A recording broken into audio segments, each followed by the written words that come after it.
Ghana presents her compliments to you, Mr. President, and extends congratulations on your election to preside over the sittings of the 78th session of the General Assembly.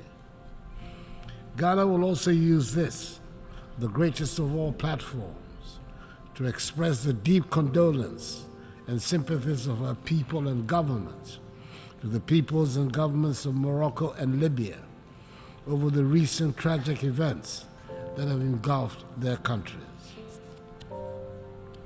I do not need to employ any hyperbole, nor find any fancy words to state the reality of the situation humanity currently faces. Our world is not a happy place today. Wherever we look, and in whichever area of our lives to which we turn our attention, there is unhappiness, distrust, and loss of confidence in the structures that have guided the governance of the world since the end of the Second World War, nearly 8 decades ago.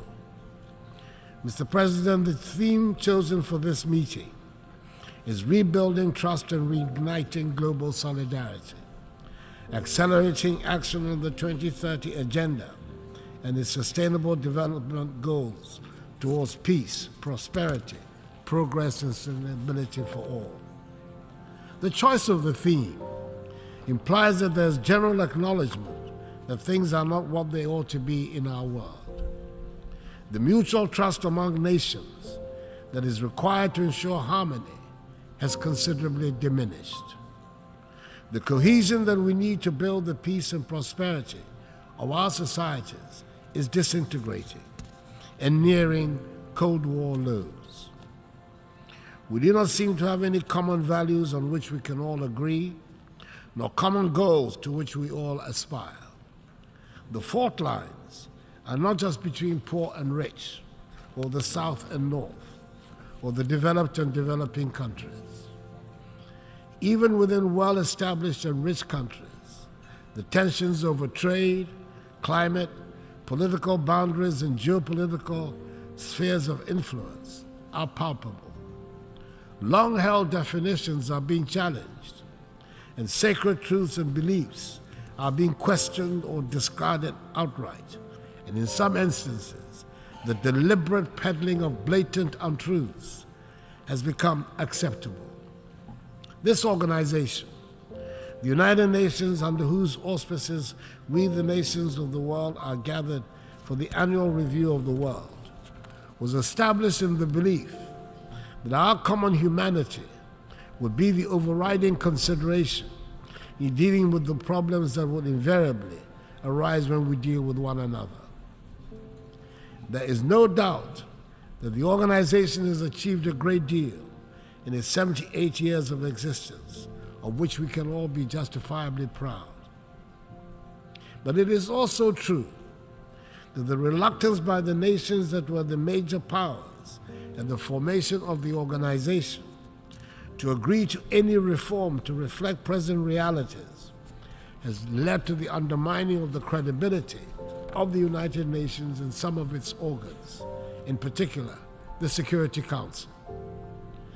Ghana is currently serving out the second of its 2-year term on the Security Council as a non-permanent member. This is the 4th time in the 66 years since we joined the UN, the first post-colonial African nation to do so, that we've had the privilege of serving on the Council. Mr. President, it has been a sad and disappointing experience for us. We've witnessed it firsthand, over and over again, that the big powers of the United Nations might be preaching democracy, fairness, and justice around the world, but are happy to practice the opposite here at the United Nations, prioritizing parochial interests over those of humanity. Back in 2017, the first time I addressed the General Assembly as President of my country, I spoke at length on the need to reform of the United Nations and of the Security Council in particular. I said then that the urgent need to reform this organization had been talked about and scheduled for a long time, but somehow we've never found the courage and the will to execute it. I said then that Ghana supports UN reform, especially of the Security Council, as set out in Africa's common position on UN reform, based on the Eswatini Consensus.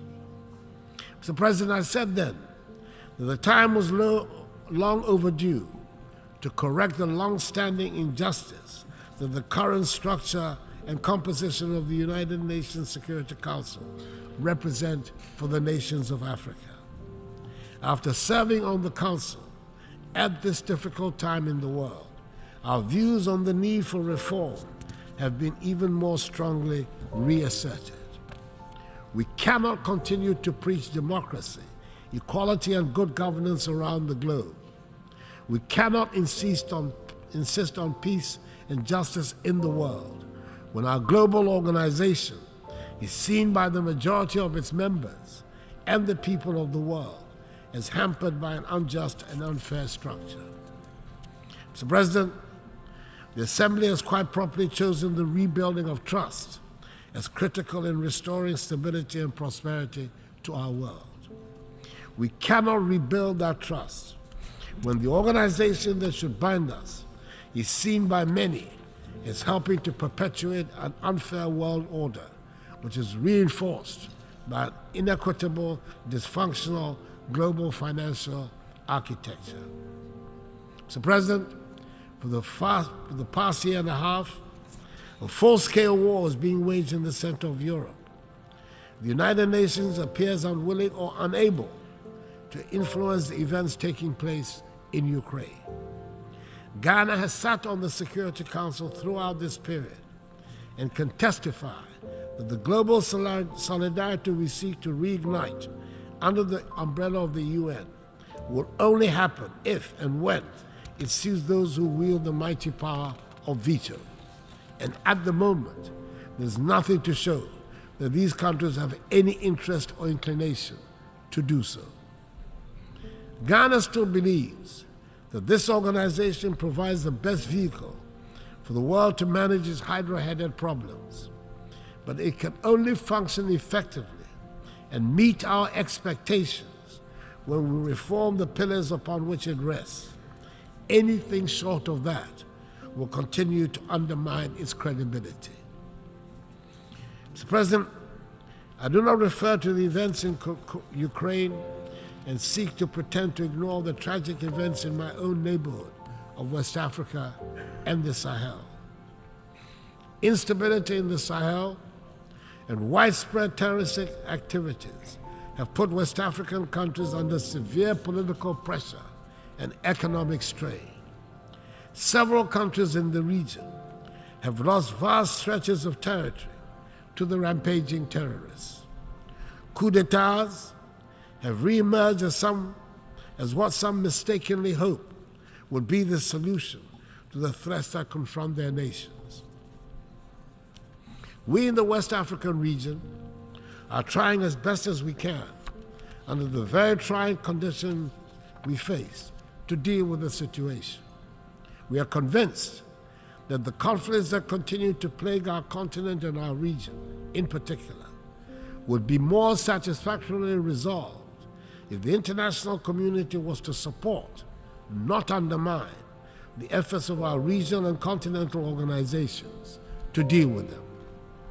Africans fought and died in the Second World War in defense of Europe and her allies, who reset the world towards the path of peace and prosperity that their nations and citizens have enjoyed for decades now. It is surely time for the world to reciprocate in our time of need. Mr. President, we in Ghana are holding firm to our belief in democracy as the best route to build the prosperous nation that is our aim. It is true that the economic dividends that many of our citizens justifiably expect from the democratic process have not come as fast as had been anticipated. But we're determined to hold fast to the course because we believe that ultimately it will succeed in delivering freedom and prosperity for the mass of our people. We're also having to countenance for the first time in recent human history, not just the question of democracy in a deliberate campaign of disinformation against democracy, but also the propagation of authoritarian rule as the faster route to economic advancement. The belief of young people in democracy as the governance model best suited to build peace and prosperity in our society is under systematic attack. The economic impact of COVID-19 pandemic and the impact of the war in Ukraine have only added to the pressure and the anxiety of our young people. We can also certainly do without having to spend the huge amounts of money we currently spend on security at our northern borders in particular. At this time, unhappily, we feel no sense of the international solidarity that we believe we should receive. It is surely in the interest of the whole world that West Africa should be peaceful and prosperous. We want our young people to be part of a peaceful and prosperous West Africa, rather than part of the thousands that arrive at an unwelcoming Europe after perilous journeys across the Sahara and the Mediterranean Sea.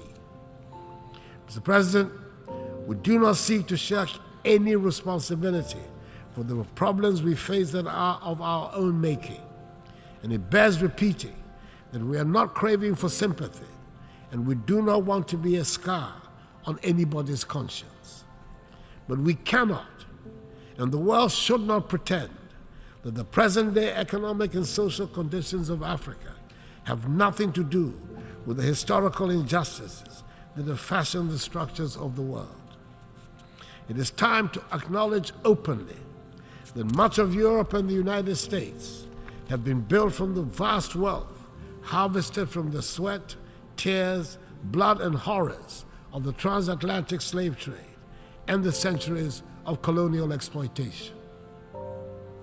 Maybe we should also admit that it cannot be easy to build confident and prosperous societies from nations that for centuries have their natural resources looted and their peoples traded as commodities.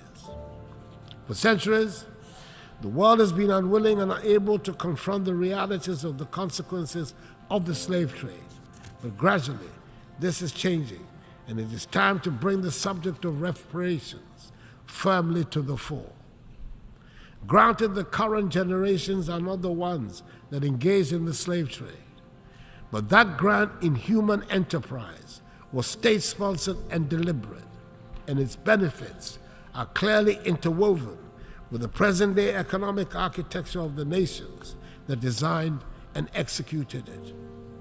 Reparations must be paid for the slave trade. No amount of money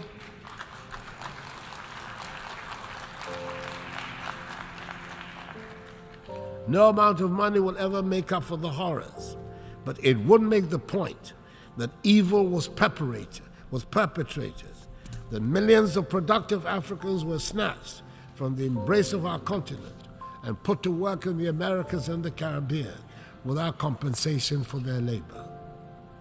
If there are any hesitations in some minds about the paying of reparations, it is worth considering the fact that when slavery was abolished, the slave owners were compensated for the loss of the slaves because the human beings were labeled as property, deemed to be commodities.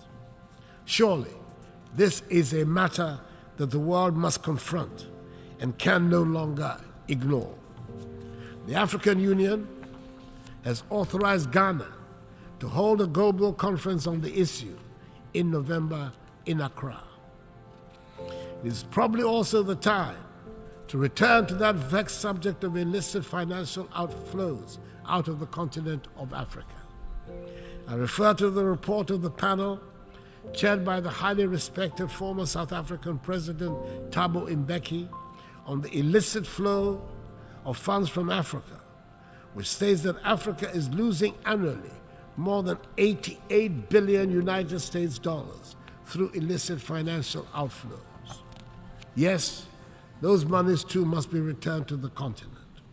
It is difficult to understand why the recipient countries are comfortable about retaining such funds and are happy to call those countries from whom the monies are taken as corrupt.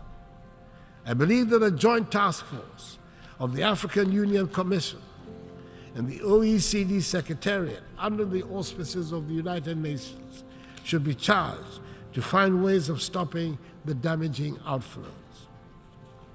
Mr. President, before the pandemic, we, like many other parts of the world, were making progress with the 17 SDGs, and we had good reason to believe we would achieve the 2030 target.